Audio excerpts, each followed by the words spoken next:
Right, well, we're just up near our beehives with Tim, who's been looking after bees on the site here for quite some time. Yeah, about a quarter of a century, I reckon. Quarter of a century.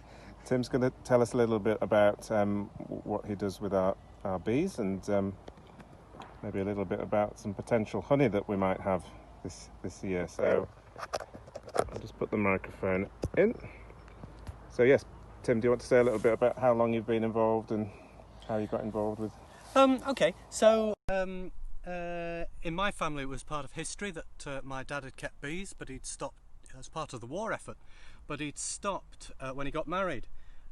So I got to an age where I was pretty well the boss in my relationship with my dad, even to the extent that he had an allotment on the allotment site that I was the secretary of.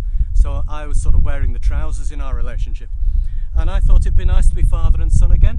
So I heard that the bees at the farm weren't doing well. They hadn't had a crop for quite some time. And I said to him, will you show me how it's done? And so we signed up to look after the bees, Dad and I, and we spent a winter planning our campaign.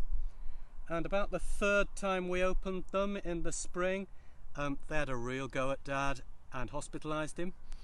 And he ended up looking like a cross between E.T. and Deputy Dog. Oh dear. And the family said, you're not beekeeping anymore, to Dad. And I was on my own with these things. So I had a very interesting summer.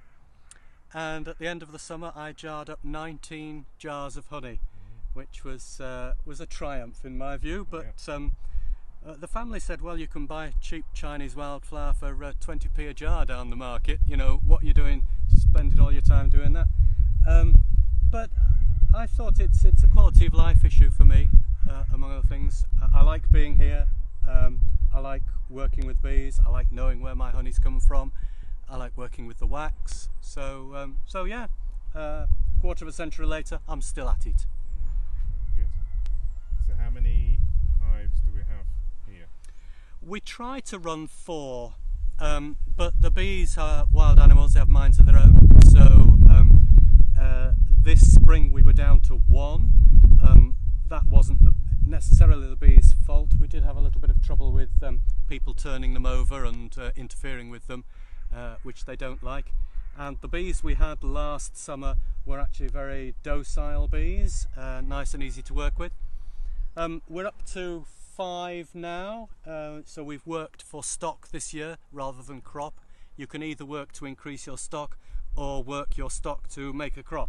So we've worked for stock mostly this year and we now have 5.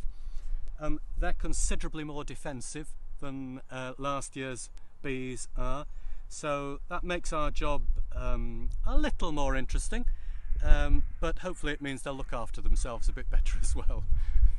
So how many bees will you get in a hive? It varies over the year, but it tops out at 75 or 85,000 in a big hive.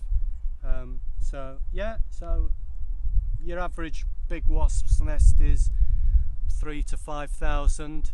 So you're talking easily 10 times the size of a very large wasp's nest. That's a lot of bees. Yeah, and if they're not in a happy mood, it can be quite intimidating. I can imagine. Even with all the gear on. But on a day when they're working happily, I mean they're quite happily flying in and out there. We're not too far from the hive. We're okay here. It would be different if somebody had in the last couple of hours opened up the hive, even legitimately.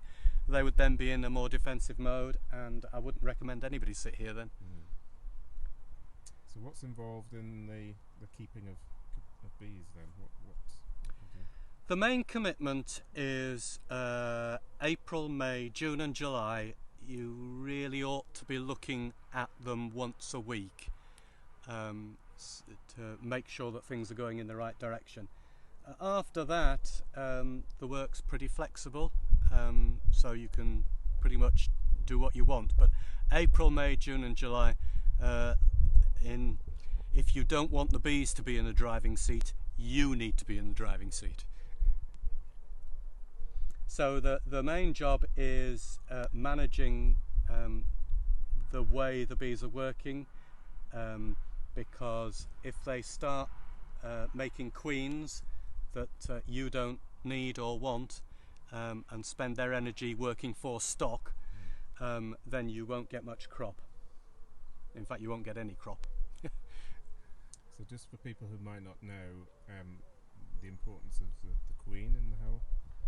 Okay, so there's one queen per hive, normally, almost always just one, and her job is purely laying eggs. She can lay up to 3,000 a day.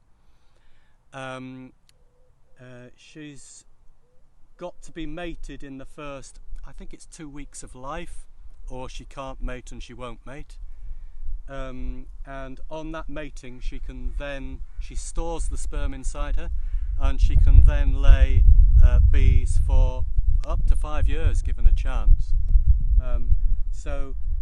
And on the basis of her, that determines the temperament of the hive, on her and the sperm that she's collected, the combination of the two. So once you've got a queen bee laying with her own bees, then you know whether it's one you want to work with or not.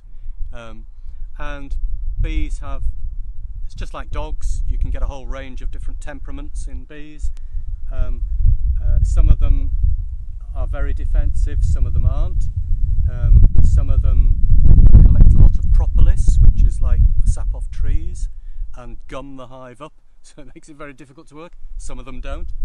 Yeah, there's all sorts of different temperaments and traits,